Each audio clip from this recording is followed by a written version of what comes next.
آپ ذکر کو چھوٹا سمجھتے ہوں گے، حقیر سمجھتے ہوں گے، کم سمجھتے ہوں گے، لیکن نبی کریم علیہ السلام کا فرمان ہے کہ ذکر جیسی کوئی عبادت نہیں۔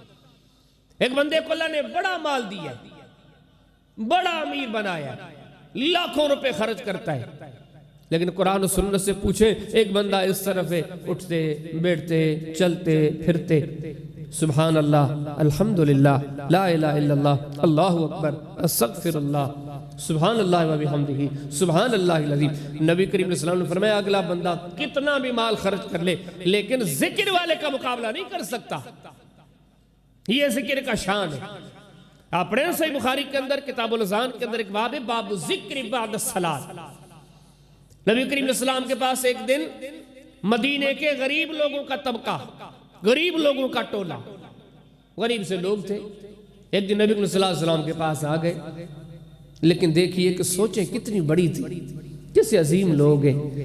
یہ سوچ سمجھنی چاہیے، سیکھنی چاہیے، یہ سوچ پیدا کرنی چاہیے۔ آئے غریب لوگ ہیں لیکن امیر بننے کا نسخہ لینے کے لیے نہیں آئے کہ غریب اب امیر کیسے بنے، یہ نہیں آئے۔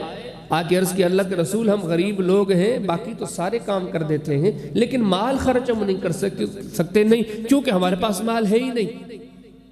اب آپ سے پوچھنا یہ چاہتے ہیں اللہ کے رسول کل جب قیامت کا دن ہوگا پھر تو مالدار لوگ ہم سے بازی لے جائیں گے، وہ تو ہم سے آگے نکل جائیں گے، جیسی نمازیں ہم پڑھتے ہیں ویسی نمازیں وہ بھی پڑھتے ہیں، جیسے روزے ہم رکھتے ہیں ویسے روزے وہ بھی رکھتے ہیں، جتنے کام جتنی عبادات ہم کرتے ہیں پلس میں وہ بھی کرتے ہیں، لیکن یہ ایک ایسا چیز ہے کہ وہ مال خرچ بھی کرتے ہیں، وہ ہمارے پاس ہے نہیں۔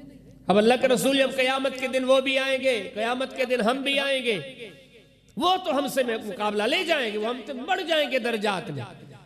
اللہ کے رسول ہمیں کوئی ایسا معاملہ بتائیں کہ کل قیامت کے دن ہم ان کے شانہ بشانہ کھڑے ہوں، وہ ہم سے آگے نکل نہ جائیں۔ یہ ہے اصل بہادر لوگ، یہ ہے اصل دینی سوچ۔ رہتے اس دنیا میں ہیں، ترقیاں وہاں کی تلاش کرتے ہیں۔ تو نبی کریم علیہ السلام نے جب ان کا سوال سنا، ان کی بات سنی، آپ نے فرمایا کہ اس کا واحد حل ہے آپ ذکر الہی میں جڑ جاؤ۔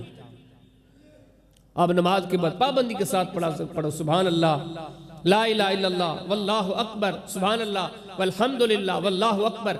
یعنی کہ اب نبی کریم علیہ السلام نے یہ آگاہ کر دیا کہ ایک شخص بہت زیادہ مال خرچ کرے، اللہ نے آپ کو تندرستی دی ہے، صحتیابی دی ہے، آپ اپنی زبان کو ذکر میں لگائیں، یقین جانیے کہ ذکر کا مقابلہ یہ خرچ نہیں کر سکتا۔